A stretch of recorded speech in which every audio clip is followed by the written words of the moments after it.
Hi there. I spoke with MT Biddle last night at the Liberal Barbecue fundraiser there, and I wanted to set up an interview with him, and he just told me to call the office and reach out to the staff to set one up. Yeah, definitely. Could I have your name, please? It's Rob. Rob? Yep.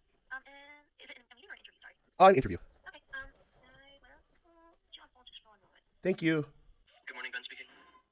Oh, hi Ben. I was just on the phone with a lady and Yeah. about setting up a interview with MT Biddle, Okay. and now you answered. She just said, Yeah, "Can you give me a minute?" And then Yeah, I'm Chris's assistant. Oh, how you doing? So I sort of any kind of request like this, I would set up. Oh, great. How are you doing, Rob? I'm good, thanks. How are you?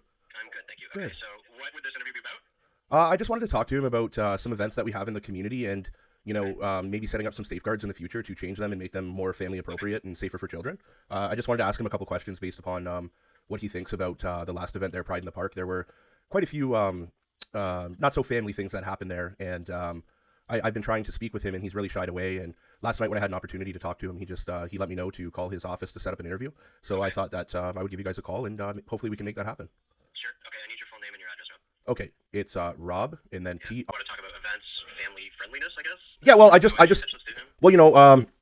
well, I mean, MT Biddle's a representative of all of us. We elected him in, and at that event that day, there was some pornography that was on display that children had access to, and there was also, some strip teases and whatnot. And I think we really need to come together as a community and make sure that we remove some of the filth that's going on there, and make sure we stick within the guidelines of the laws that are set in place in our country here. And we can't turn a blind eye to children being exposed to pornography and sexual acts and things of that nature. It's a very slippery slope and a dangerous path to go down.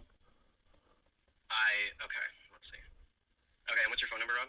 905. Okay, I'll speak then. Okay, and Okay. will you call me back, or how do I go from here? I mean, if he wants to set up a talk with you, then absolutely. But frankly, I have a feeling I know what you're getting at in terms of your perspective on LGBT people. So I don't know if he's going to want to. Oh, I don't have any type of perspective on LGBT people. I have family members who are gay. I advocate for that community very often.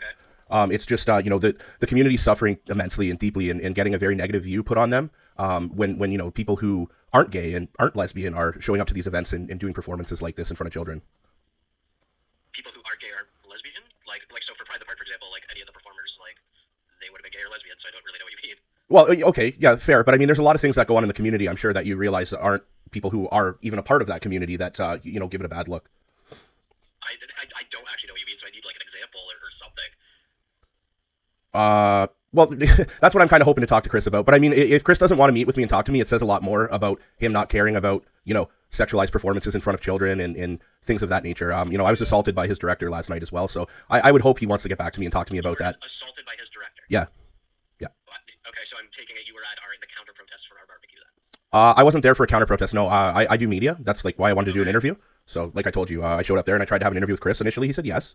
And then he told me that to call his office and that we would set one up through his office. So I'm taking his word for it. I don't think that, someone that's paid by us would look me in the eye and lie to me. I feel like he would probably want to talk about child abuse and not ignore it. You probably don't think pornography is a good thing for children to look at, do you?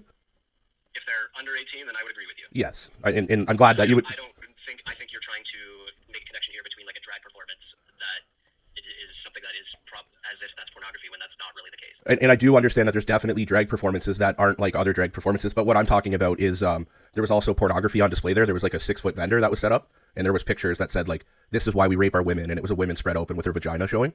And there was like other ones of boy on boy giving each other blowjobs, and there was children in the park. So I mean, if we want to sell art like that in our community park, I mean, I think that's fine for adults to see, but we could probably set up like a wall in front of it or check for ID before people go in. There's probably like, these are the types of things I want to work on with Chris and talk about to ensure next year, we don't have as much filth and perversion going on at the event.